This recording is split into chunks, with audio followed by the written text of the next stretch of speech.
बोले श्री विष्णु भगवान की जय, बोले श्री कार्तिक महात्म की जय। अब मैं आपको कार्तिक मास का 16वां अध्याय सुना रही हूँ। बोले श्री विष्णु भगवान की जय। राजा पृथु ने कहा, हे दातारथ जी, यह तो आपने महाप्रभु शंकर की बड़ी अद्भुत कथा सुनाई है, अतः कृपा करके आप यह भी बताइए कि उस समय राहु उस पुरुष से छूटकर कहाँ गया। नारद जी ने कहा, उससे छूटने पर वह बर्बर नाम के विख्यात हो गया। मानो नया जन्म पाकर उसने अपने आप को धन्य माना। वह धीरे धीरे जलंधर के पास गया। वहाँ उसने शंकर जी की चेष्टा करी। उसे सुनकर दैत्यराज को बड़ा क्रोध आया। उसने सब दैत्यों को सेना सजाने की आज्ञा दी। काल नेमी और शुभ निशुभ आदि सभी महाबली दैत्य तैयार होने लगे। एक से एक महाबली दैत्य करोड़ों की संख्या में निकलकर युद्ध के लिए तैयार हो गए। महाप्रतापी सिंधु पुत्र शिवजी से युद्ध के लिए निकला। उससे आगे महर्षि शुक्राचार्य और छिन्न सिर राहु हुआ।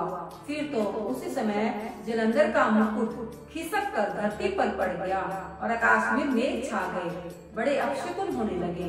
इधर इंद्र आदि सभी देवताओं ने एकत्रित होकर कैलाश पर जाकर शिवजी से सब वितरांत कहा और कहा कि आप जलंधर आपसे युद्ध करने के लिए आ रहे हैं। जो भगवान विष्णु को भेजा था वह तो उसके वंश वृद्धि हो गए हैं तथा लक्ष्मी सहित जलंधर के अधीन होकर उनके घर में निवास करते हैं। अब देवताओं को भी उनके यहाँ निवास करना पड़ रहा है। अब वह सागर पुत्र आपसे युद्ध करने के लिए आ रहा है, अतः आप उससे मारकर हमारी रक्षा कीजिए। देवताओं से यह सब कुछ सुनकर शंकर जी ने भगवान विष्णु से पूछा, हे ऋषिकेश, युद्ध में आपने जलंधर का संहार क्यों नहीं किया और बैंकुट को छोड़कर आप उसके घर कैसे चले गए। तब भगवान विष्णु ने हाथ जोड़कर शिवजी से कहा, उसे आपका अंशी या लक्ष्मी जी का भाई होने के कारण मैंने उसे नहीं मारा। वह बड़ा ही वीर व देवताओं से अजय है। मैं सत्य कहता हूँ, उसे कोई भी नहीं मार सकता। इस पर लक्ष्मी ने मुग्ध होकर मैंने स्वयं उसके घर में रहने का वर दे दिया, इसलिए मैं उसके घर पर रहता हूँ। हे सूरवर्य विष्णु, यह आप क्यों कहते हैं? आप यह क्या कहते हैं? उस दैत्य जलंधर को तो मैं अवश्य ही मारूंगा, इससे कुछ भी संदेह नहीं है। अब आप सब देवताओं जलंधर को मेरे द्वारा ही मरा जान अपने स्थान को जाइए। तब शंकर ने ऐसा कहा तो सभी देवता संदेह से रहित अपने अपने स्थान को चले गए।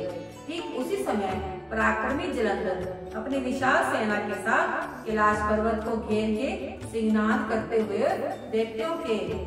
दैत्यों के नाद और कोलाहल से शिवजी क्रुद्ध हो गए। उन्होंने अपने नंदी आदि गणों को उसके साथ युद्ध करने की आज्ञा दे दी। कैलाश पर्वत के पास भीषण युद्ध होने लगा। दैत्यों ने अनेक प्रकार के अस्त्र शस्त्र बरसाने शुरू कर दिए। भेरी, मृदक, शंख और तीरों तथा हाथी, घोड़ों व रथों के शब्द से धरती कांपने लगी। युद्ध से कटकर मरे हुए हाथी, घोड़े और पैदलों का पहाड़ सा लग गया, जिससे कि युद्ध भूमि और भी आगमय हो गई। दैत्यों के आचार्य श्री शुक्राचार्य अपनी मृत संजीवनी विद्या से सब दैत्य को जिलाने लगे। यह देखकर शिवजी के गण व्याकुल हो गए और उनके पास जाकर सारा वृतांत बताया। उसे सुनकर भगवान शंकर के क्रोध की सीमा न रही। वह अपने भयंकर रूप से दिशाओं को प्रज्वलित करने लगे। फिर तो उसी समय उनके मुख से बड़ी भयंकर कन्या उत्पन्न हुई, जिसके की दोनों जंघाएं ताल वृक्ष के समान थी। वह युद्ध भूमि में जाकर सब असुरों का चर्वण करने लगे। युद्ध भूमि में इस तरह विचरते हुए वह शुक्राचार्य जी के पास पहुंची और शीघ्र ही अपने उदर से गुप्त कर लिया। फिर स्वयं भी अंतर ध्यान हो गई। शुक्राचार्य के गुप्त हो जाने से दैत्य का मुख मलिन हो गया और वह युद्ध छोड़कर भागने लग गए।